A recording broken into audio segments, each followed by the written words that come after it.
Welcome to another edition of As You Are, a show that believes with support and information you can meet any challenge.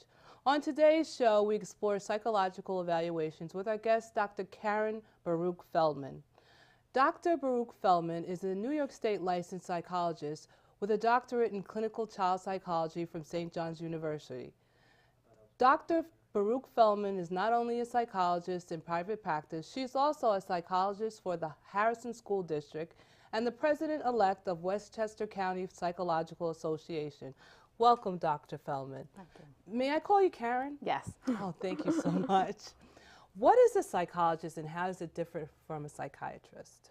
The big difference I would say between a psychologist and a psychiatrist is in terms of a psychiatrist has a medical degree, whereas a psychologist, generally to be a licensed psychologist, you have a ph.d. or a psi.d. and you study the field of psychology. So, but the big difference I would say is in terms of the medical training versus getting a degree in a psi.d. or a ph.d.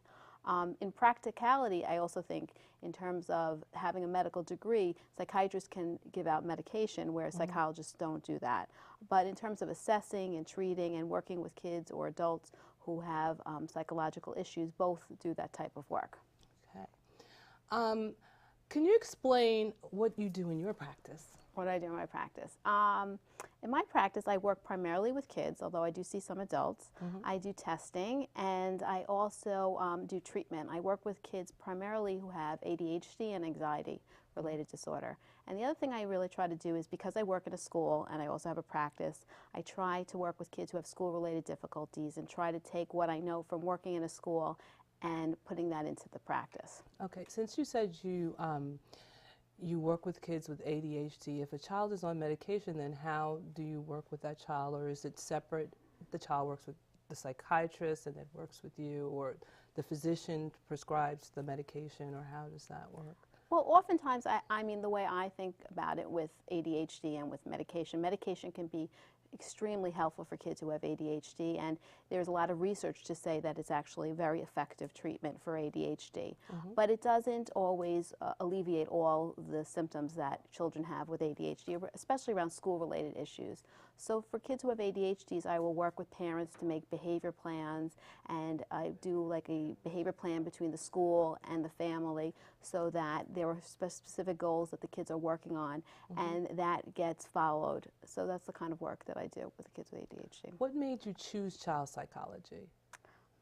I always liked working with children. I actually went to Barnard for college, and there was a toddler center there, and it was really a great experience because we got to work with the kids, and then we also did research based on working with the kids. And it was that experience of both working with kids and doing research that made me want to really get a PhD in psychology, and especially child psychology. Thank you. So tell me, what's the role of the school psychologist?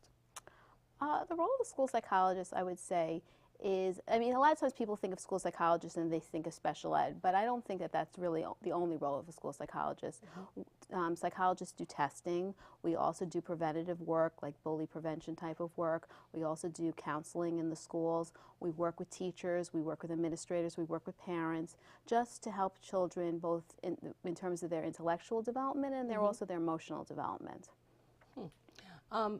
So let's talk about special education. How is a student identified as needing special education? What is the first step? What happens first? Oh, I think that's a good question, like what is the first step? Because really the way I see it, and I think really a lot of these things are also governed by law, special ed is really not supposed to be the first step.